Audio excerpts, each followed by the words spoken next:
મેં બધું શીખવાડ્યું છે મારા આરતીને. હા, ઘરનું બધું કામ આવડે.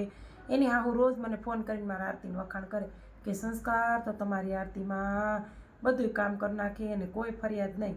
બધાય થોડા એને છોકરાને એવું શીખવાડે. હા, અમુક અમુક તો કાંઈ. સાચી વાત છે. ભાભી તે આરતીની નોકરાણીને ના પાડી છે એની ઘરે કામ કરવા જવાની? હા મમ્મીજી, મેં જ ના પાડી આરતી દીદીને કામ વાળીને.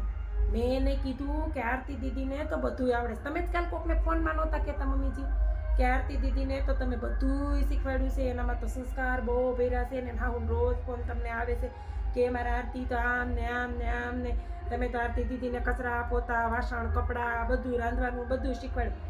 તો મને પછી વિચાર આવ્યો કે જો બધું કામવાળી જ કરશે તો આરતી દીદીની હુનરની એને હાહુને કઈ કદર થાય. એટલે મેં પછી આરતી દીદીને હાહુ પાસેથી એનો નંબર લઈ કામવાળીને ફોન કરી દીધો કે તું કામ કરવા ન આવતી અને આરતી દીદીમાં જે ટેલેન્ટ છે ને એ આરતી દીદીને હાહુને બતાવવા દે. એટલે કામવાળીને ના પાડી દીધી. સારું કર્યું ને મેં. સોરી મમ્મીજી, એટલી બધી ટેલેન્ટ એને હાહુને બતાવવાની જરૂર નથી. હું એને હાહુને ફોન કરીને કહી દઈશ કે આરતી દીદી બધી ટેલેન્ટ છે પણ કાંઈ બતાવવાની જરૂર નથી. અને એને કામવાળી નંબર લઈને પાછો ફોન કરી દઈને એ કામે જાય. હો મમ્મીજી.